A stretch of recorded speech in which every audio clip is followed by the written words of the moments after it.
sitzen hier mit Tom Chilton im Blizzard WoW Booth in der Business Area und ja, wir haben hier noch ein paar andere Kollegen da und werden mal ein paar Fragen stellen.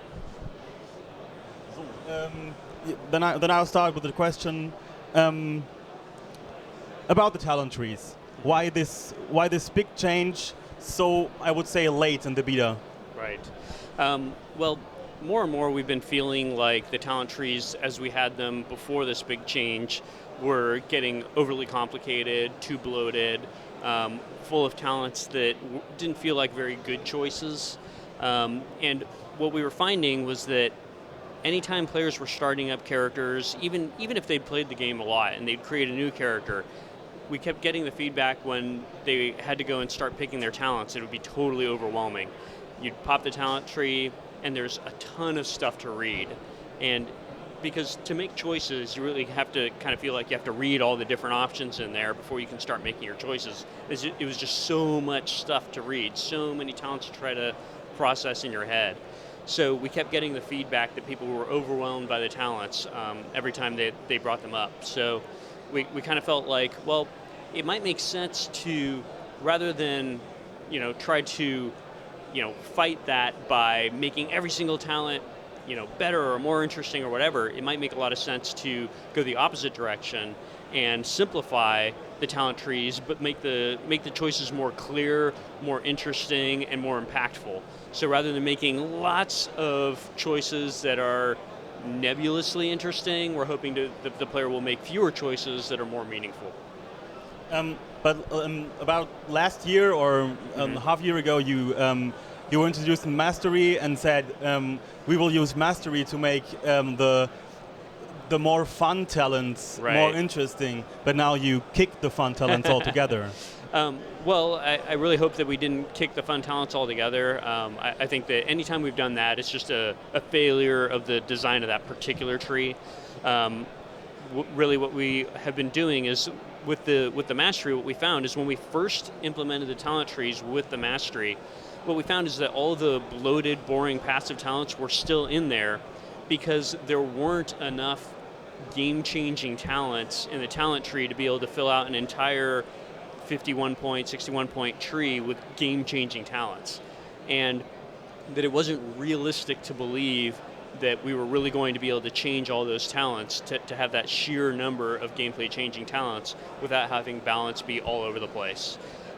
So really what we were trying to do by shrinking the talent trees is reduce it to just the gameplay changing talents, or at least the ones that are more interesting for the most part than the others. There are still like a handful of passive kind of power increasers, especially like early on in the talent trees where we feel like newer players don't have a whole lot to make decisions based on.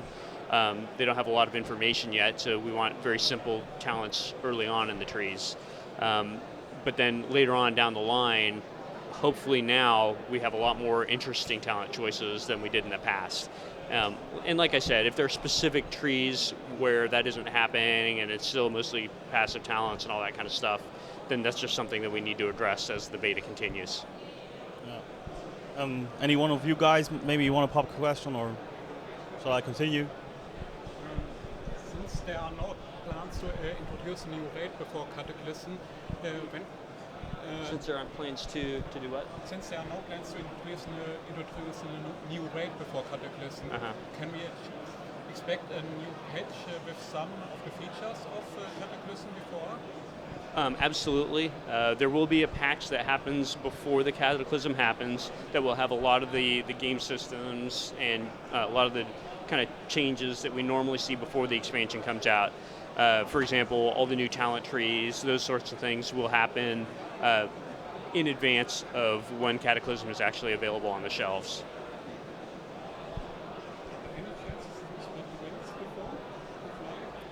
Wings to fly? Oh, on the flying mounts in the old world? Oh, as an actual character flying?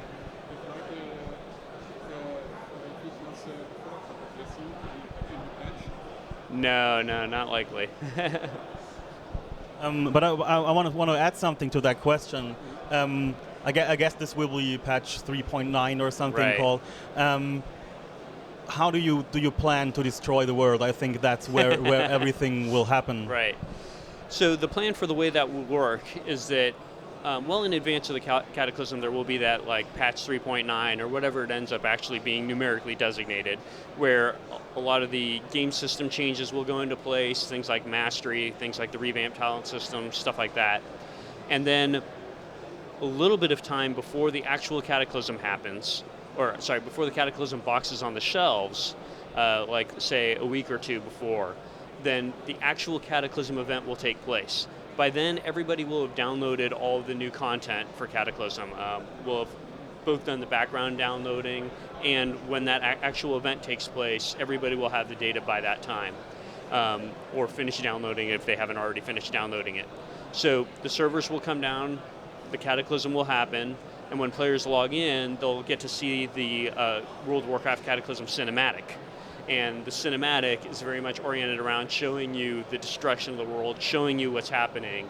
And so when that Cataclysm happens and the servers come down and then come back up with the changed world, everybody will be able to see what happened, and they'll have seen the cinematics, so they kind of understand why it happened. So and at that point, the world will be changed. So there will be no pre-releasing of the cinematic beforehand, like in Lich King? Well, there may be a pre-release of the cinematic, although what we find is that while a lot of people see that, not everybody sees it. So we want to make sure that when the actual Cataclysm happens and you log in for the first time after that you see that cinematic.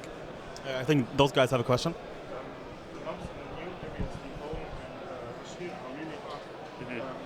Since the last World plan, right.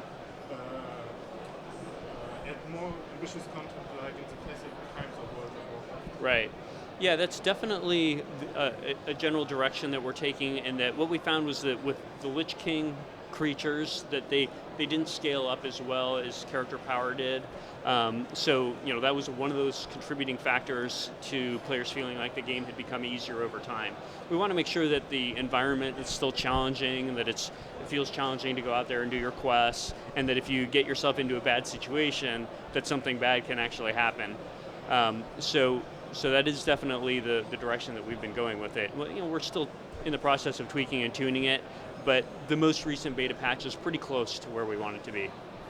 So that the current status of the Cataclysm beta is pretty fine for you. Right. Yep. And the goblins don't get the capital city. Can you tell us about the decision? The Draenei, the Exeter and Silvermoon wasn't used too much? Or right. In a lot of ways, that's one of the biggest reasons, really. The reality is that any new city you introduce, it distributes the population more and more, or it causes everybody to go to one city instead of another city.